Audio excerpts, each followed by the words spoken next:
이 새벽에 하나님께서 저와 여러분에게 주시는 말씀은 누가복음 15장 1절에서 6절까지의 말씀입니다. 제가 받들어 봉독하겠습니다. 이것은 하나님의 말씀입니다.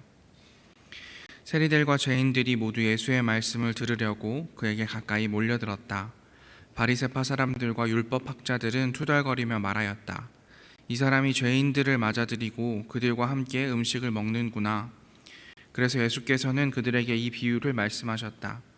너희 가운데서 어떤 사람이 양 100마리를 가지고 있는데 그 가운데서 한 마리를 잃으면 99마리를 들에 두고 그 잃은 양을 찾을 때까지 찾아다니지 않겠느냐. 찾으면 기뻐하며 자기 어깨에 메고 집으로 돌아와서 벗과 이웃 사람을 불러 모으고 나와 함께 기뻐해 주십시오. 잃었던 내 양을 찾았습니다 하고 말할 것이다. 아멘. 이 새벽에 누가복음 15장 1절에서 6절까지의 말씀 가지고 벗과 이웃들을 불러 모으고 라는 제목으로 하나님 말씀 나누도록 하겠습니다. 추석이 지나갔습니다. 여러분 추석 다들 잘 보내셨는지 모르겠습니다. 2022년이 어떻게 가는지도 모르게 훌쩍 가버리는 것 같습니다. 저희 청년교회에서는 추석 근처에 이주민 주일 예배를 드립니다. 9월 18일 돌아오는 주일이 총회가 지정한 외국인 근로자 선교 주일입니다. 우리나라에 이주하는 이들 중에 외국인 근로자들을 어떻게 우리가 하나님께로 인도할 것인지를 깊이 생각해보는 주일입니다. 그래서 이주민 주일이라는 이름으로 청년부는 함께 예배를 드렸습니다. 김포에는 꽤 많은 이주민들이 살고 있는데요. 2020년 기준으로 공식 등록된 숫자가 32,000명이라고 합니다. 김포시 인구가 48만 명 정도이니까 얼마나 많은 숫자인지 알 수 있습니다. 우리 성경 얘기를 조금 하다가 이주민 주제로 다시 돌아오도록 하겠습니다. 오늘 본문은 예수께서 바리새인들의 예수께 비판하는 내용의 비유로 이야기하시는 장면입니다. 이해가 쉽지 않은 것들을 예를 들어 설명하는 것, 비유. 이 말씀으로 예수 그리스도께서 설명해 주고 계십니다. 그런데 재미있는 점은 1절에 보면 예수께 세리와 죄인들이 몰려들었다라는 말입니다.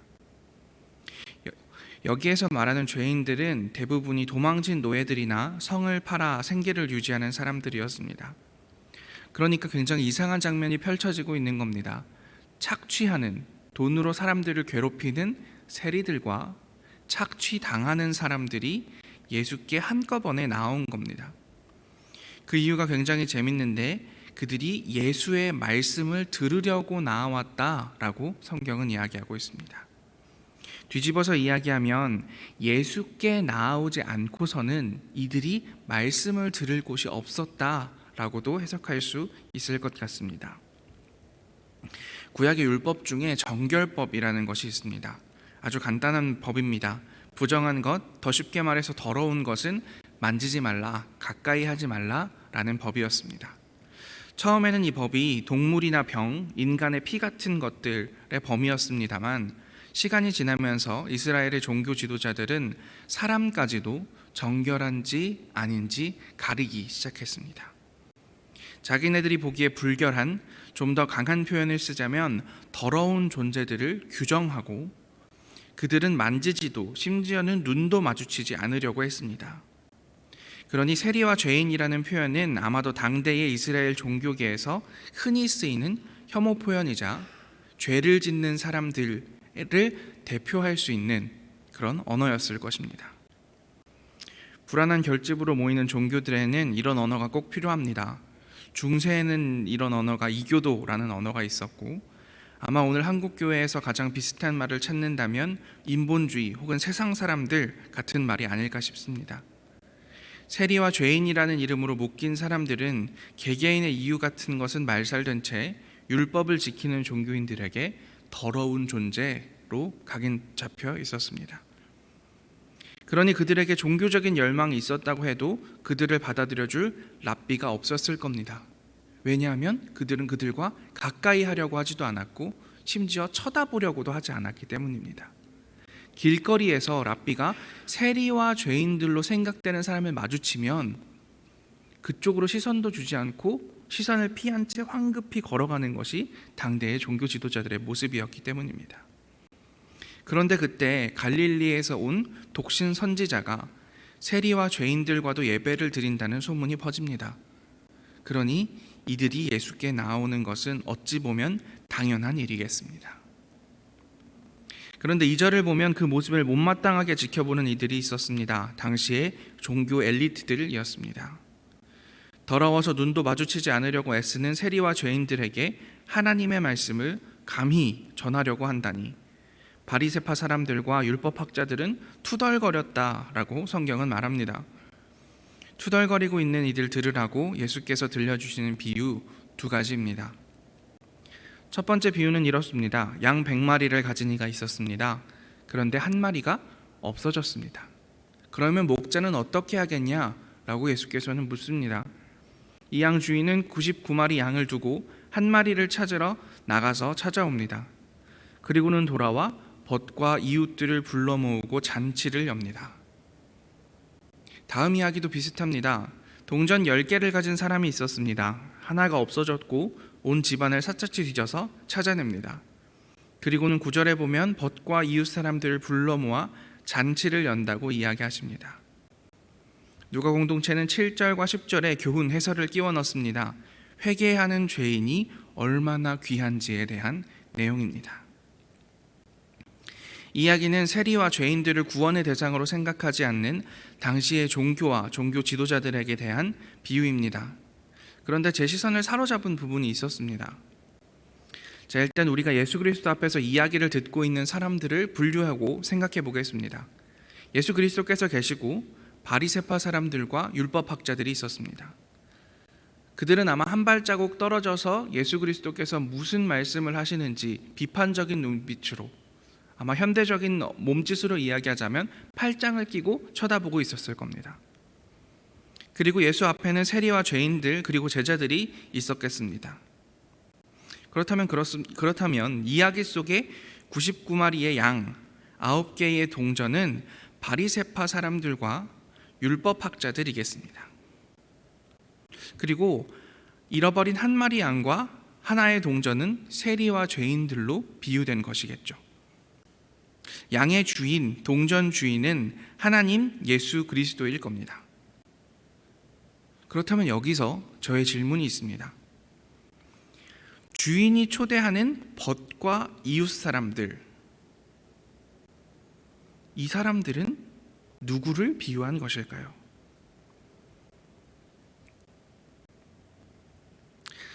초대 교부들은 하나님과 예수 그리스도와 함께 기뻐하는 사람들을 7절과 10절에 근거하여서 천사들이라 해석하는 교부들이 많았습니다. 그런데 엄밀히 이야기하면 천사들은 이 주인의 가족들이라고, 집안에서 함께 살고 있는 사람들이라고 생각하는 편이 더 어울리지 않을까요? 저는 이렇게 질문하는 겁니다. 정확하게 예수께서 의도하신 바를 알 수는 없습니다만 이야기 안에 등장하지 않다가 이야기 바깥에서 초청받는 사람들, 99마리 양도 아니고 한 마리 잃어버린 양도 아니고 9개의 동전도 아니고 하나의 잃어버린 동전도 아닌 사람들, 주인의 집에 살고 있지 않지만 회복의 때에 초대받아서 함께 기뻐할 사람들, 이들은 누구일까요? 어쩌면 예수께서는 세리와 죄인들조차도 한 집에 사는, 한 공동체라고 생각하고 있지 않는, 우리라고 생각하지 않는, 그들조차도 무시하지 않는 이들에 대해서 언급하신 것일 수도 있지 않을까요? 오늘의 두 이야기, 잃은 양과 잃어버린 동전과 뒤이어 등장하는 잃어버린 둘째 아들, 우리가 흔히 돌아온 탕자 이야기로 알고 있는 이야기는 우리가 어디까지인가에 대한 이야기입니다. 이스라엘의 종교와 종교 지도자들은 도덕적으로 타락할 필요가 없었던 살만한 순수 혈통 성인 남성을 우리라고 생각했습니다. 그들만이 구원받을 수 있다라고 생각했습니다. 그러니 이런 현실 속에서 세리와 죄인들은 자신들의 우리를 어떻게 생각했을까요? 아마 그들은 자신들이 가지고 있는 유일한 우리라고 묻길 만한 것, 다른 것들은 다 제외하고 그래도 이스라엘 사람이어야 하나님께 구원받을 수 있지 않을까라고 생각했을지 모르겠습니다. 예수께 나아올 수 있는 사람들 중에 가장 사회적 지위가 낮고 가장 경제적으로 연약하고 가장 무시당하는 이들마저도 우리라고 생각하지 않는 사람들을 예수께서는 이야기에 등장시키고 계시는 것은 아닐까요? 아름다운 교회가 사우동에 있을 때 저도 사우동에 살았는데, 그때 아름다운 교회는 아파트 단지 안이 아니라 외곽에 있어서 꽤 자주 이주민 노동자들을 만났었습니다. 누가 요새도 저런 걸 타나 싶은 낡은 자전거에 둘 셋씩 포개어 앉아서 맑은 웃음을 지으며 지나가는 모습이었습니다. 그런데 평소에는 이들을 잘 볼 수가 없습니다. 이들을 가장 자주 볼 수 있는 때는 다름 아닌 명절이었습니다. 고된 노동과 돈을 아끼기 위해서 기숙사에서 해결하는 숙식을 벗어나는 거의 유일한 기간이 명절이니까요. 그래서 매번 명절이면 이들을 떠올리게 되고 몇 주 앞당겨서 저희 청년부에서는 이주민 주일 예배를 드리고 있습니다. 저는 오늘 말씀을 통해서 여러분들께 질문하고 싶습니다. 아름다운 교회의 우리는 어디까지인가요? 한국 사람들 중에 가장 낮은 사람들, 한국 사람들 중에 가장 무시받고 한국 사람들 중에 가장 어렵게 사는 사람들조차도 우리라고 생각하지 않는 이들이 주변에 있습니다. 공식적으로 한국에서 200만 명이 넘는 사람들이 함께 살아가고 있습니다. 우리는 그들을 우리라고 생각하고 있을까요? 우리는 우리가 세리와 죄인들 정도라고 생각할 수는 있겠지만 어쩌면 예수께서 그 이야기와 상관없음에도 불구하고 그 이야기에 등장시키신 벗과 이웃들과 같은 사람들이 우리 주변에 있다는 사실을, 우리 한 집 안에 살고 있는 존재가 아니라 집 바깥에서 올 수 있는 존재들이 있다는 사실을 우리는 생각하며 인지하며 살아가고 있을까요? 만약 어떤 외국인 노동자가 예수 그리스도가 궁금해 아름다운 교회의 발을 디디게 된다면 우리는 그들을 우리로 받아들여 줄 수 있을까요? 저는 이런 것들을 고민해 보는 우리들이었으면 좋겠습니다. 왜냐하면 예수께서 이 말씀 속에서 이해할 수 없는 존재들을 등장시키시고 회복의 때에 그들을 초대하서 그들과 함께 먹고 즐기겠다라고 말씀하고 계시기 때문입니다. 풍요로운 명절을 지나면서 그리고 한 해를 마무리하면서 우리 주변에 가장 낮고 연약한 이들마저도 우리라고 생각하지 않는 그 이웃들을 생각해보고 그들과 함께하기로 다짐할 수 있는 우리 모두가 되기를 기도하겠습니다.